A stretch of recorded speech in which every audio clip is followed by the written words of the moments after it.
Hey everyone, welcome to Bickering Book Reviews. I'm Sarah. And I'm Becky. And today we're talking about Cruel Prince by Holly Black. And we got this through NetGalley. Woohoo! Yes.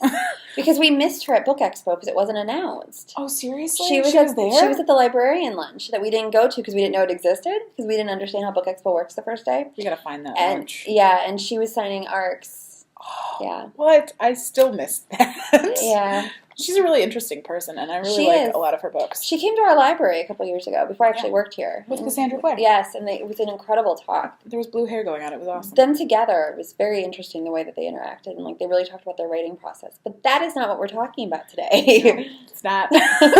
No, we're going to do a very quick synopsis of this because I didn't prepare. Okay, so I'm just going to give a quick rundown of this book. So basically what happens is after a noble fairy kills her parents, Jude and her sister come to the fairy world.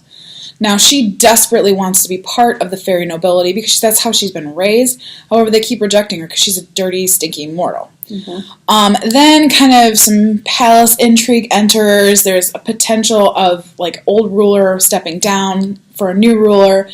And Jude wants to kind of find her place so that she can long-term stay there. She wants to be part of this world. She wants to be a knight in the court, and then there's an intrigue of somebody trying to overthrow the crown, and oh my gosh, it's totally Mean Girls. Well, in the description online, they keep comparing it to Game of Thrones, which I can kind of see that, because there's a lot of violence and sibling on sibling hating each other.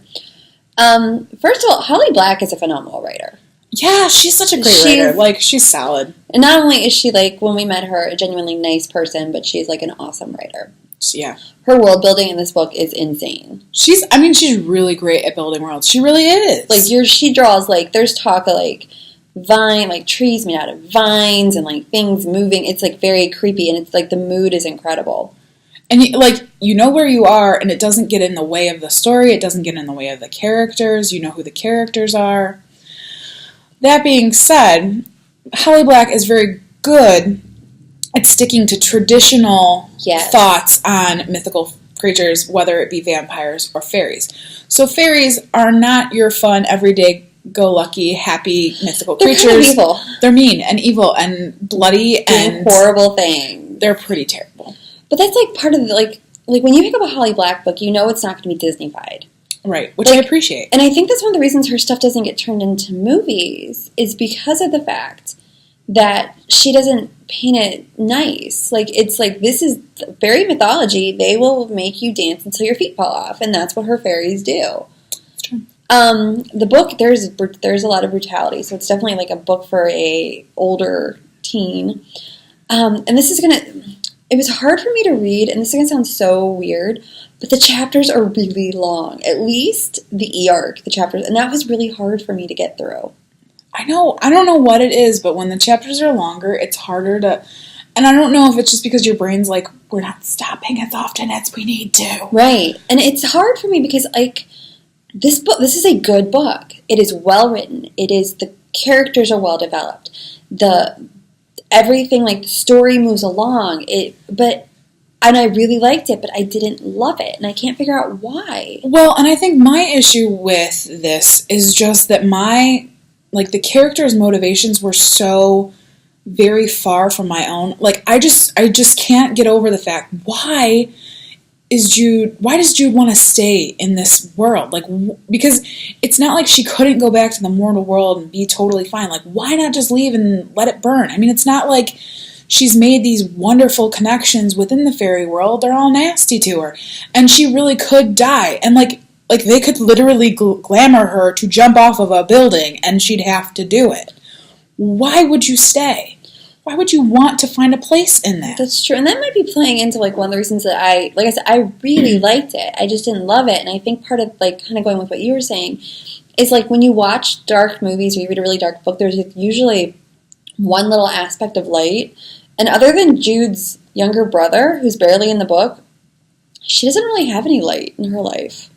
There's no, happy... And it's part of a trilogy, so maybe once you keep reading... I mean, there's the familial connections, but I think that within the family, there's so many kind of twisty... I say twist, but really, darkness to it. Twisted, not twisty. Yes. Twisted, not twisty. Yes. Because she does love her adoptive father, but he killed her parents. She's like, I shouldn't love him, but I do love him. And so, maybe that's probably plays into the motivations of why she wants to stay there, but, it just isn't enough for me. We should rate it. Okay. So, our rating scale is 5 unicorns down to 2 unicorns, and if it was not magical, it is a horse. So, I'm a solid 3.5. But we don't do halves, so I'm going to have to go with a 3. No, a half a horse would be bloody and gross. It would be that scene in The Godfather. Or probably a scene from this book. But because the thing is, like I said, I liked it, and I will read a sequel, but I'm not going to be I must read the sequel the second it comes out. I'm a solid 3 for many of the same reasons. I will read the sequel. I do want to know what's going to go on, because I kind of want to see, where she's going to come at it. How she's going to tell this story. Because there's a lot of different ways you could tell. It's going to be a well-told story. However she does it, and it's not going to be when you get to the end. Because, there's a twist at the end of this, and I'm like, oh, I didn't see that coming. Yeah. I mean, it's well-written. I mean, so yeah, that's why I keep reading, even though I don't necessarily love it, because she's such a good writer. And I appreciate that she sticks to the traditions that you don't see typically in YA. Whatever, we're just going to keep going on, and we can't do that, so we're just going to go, okay? So that is where we are on Cruel Prince by Holly Black. All right, we'll see you around. Bye. Bye.